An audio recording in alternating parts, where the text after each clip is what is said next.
বলো তো মা, আমি কে? আমি হলাম 14ই ফেব্রুয়ারির পর তোমার গর্ভে রাতের আধারে লুকিয়ে জন্ম নেওয়া সেই হতভাগা সন্তান।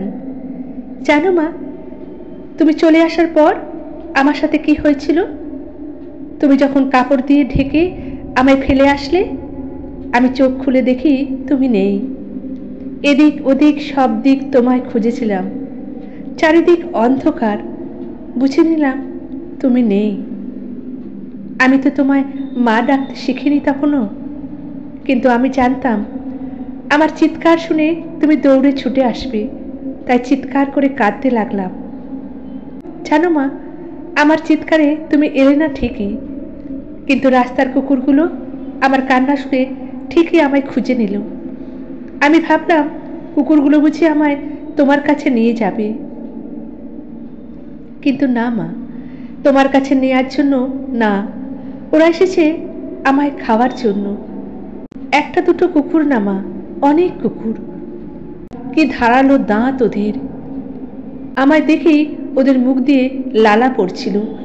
প্রথমে একটা কুকুর এসে নখ দিয়ে আমার নরম পাঁজরগুলো ছিল, তারপর আরো দুটো কুকুর মাথাটা নিয়ে কি টানাটানি না করছিল।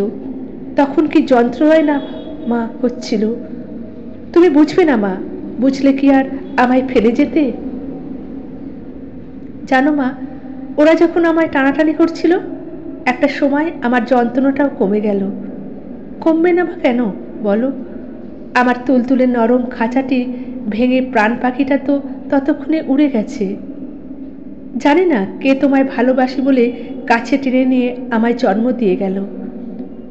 ও না হয় অমানুষ ছিল, কিন্তু তুমি তো মা, তুমি কেমনে পারলে আমায় আবর্জনার স্তূপে ফেলে দিতে? যদি নিজের মান সম্মানের কথা এতই ভাবতে, তবে মানুষরূপী ওই পশুটির কাছে গিয়ে আমাকে জন্ম দিলেই বা কেন? কেনই বা এমন মানুষের কাছে নিজের সবকিছু উজাড় করে দিলে? ভালোবাসার অর্থ কি মা বিবাহের পূর্বে এক বিছানায় রাত্রি যাপন করা? ভালোবাসার অর্থ কি মা আমার মতো নিষ্পাপ সন্তানকে লোকের অগোচরে জন্ম দিয়ে কুকুর দিয়ে খাওয়ানো?